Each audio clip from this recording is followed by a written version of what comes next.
Chad, I can't even cap, bro. Like, the last few updates have been good. Like, we got Maestro, keybinds, we got some good stuff, Chad.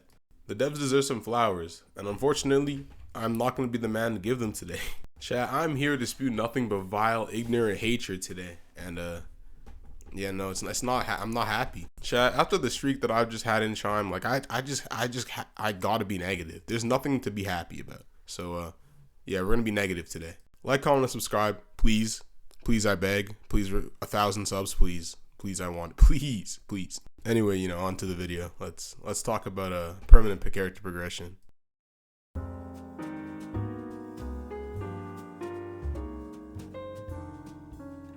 Chat, if you guys have ever played a roguelike game, you notice there's a few key aspects to every roguelike. There's your character dying, of course, different levels, typically, but most importantly, in my opinion, there's also permanent character progression. In most roguelikes I can think of, like Hades, Risk of Rain 2, Slay the Spire, Soul Knight, like they all have permanent character progression. Essentially, to define what that is for those who don't know, permanent character progression is like after your character wipes, you just have permanent stuff that you can just apply to your character whenever.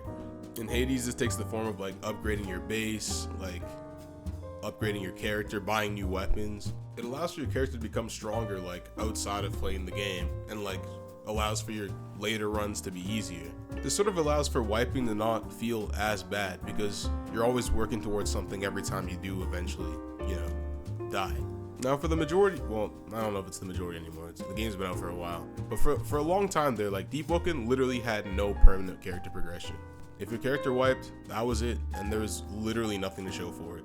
You were just there, head in hand, just punching air, knowing that like, dang, bro, like, I'm down a slot. I don't gotta. My build is gone. Thankfully, in verse 2 though, they added the echo system. Now the echoes kind of do serve as like our Deepwoken permanent character progression. Granted, it's nothing special and hasn't really gotten anything major added to it since like tools and weapons, but it's there. There's also additional bonuses like monster damage and armor, and like bell prog, and like your chances to get legendary and corrupted bells. It's like cool little neat stuff, but it doesn't really fundamentally alter my gameplay that much. Granted, echoes did add cool features like being able to pass down legendary weapons, which kind of leads more into like the idea for permanent progression I was thinking of, like being able to pass down stuff. But it's like, we're not really all the way there, Chad. Obviously, in like other games like Dead Cells, like the permanent progression includes stuff like generic stat increases, but it also includes like really cool stuff. Like in Dead Cells, there's like specific runes that let you do like super cool stuff, like permanently cling through walls and like break through floors. One that allows you to teleport with like certain monoliths. Like there's really cool stuff in the world of Deepwoken that we can use for this permanent character progression. Say like there's this new origin, but you only unlock it if you wipe in a hyper specific way.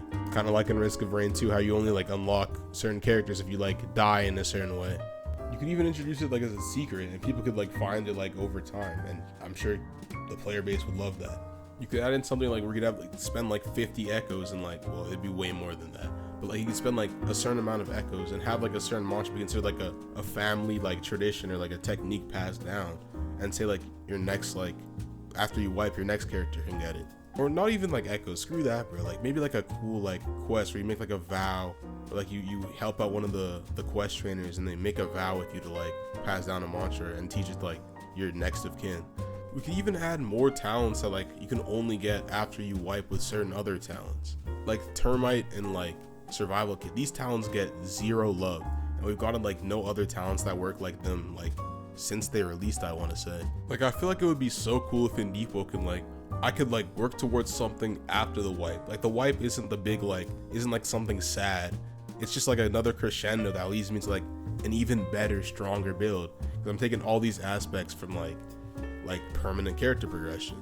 I already know Deepwoken has like some aspects of a lot of what I said today, but like I feel like if we really hone in and tap into this side of Deepwoken, like the permadeath roguelike side, like this game could be something crazy. They could also just be saving all of this stuff I'm talking about for Void Tower, which I'm low-key cool with. Or they could just like never add it and just keep the game like the way it is. Like I don't know, it's like a baby game now. I don't know, chat. Like let me know what you think about permanent character progression and how you would implement it in Deepwoken in the comments, because I look and think this is an interesting topic. So I don't know, chat. Let me know. Like, comment, subscribe, and I'll see y'all later.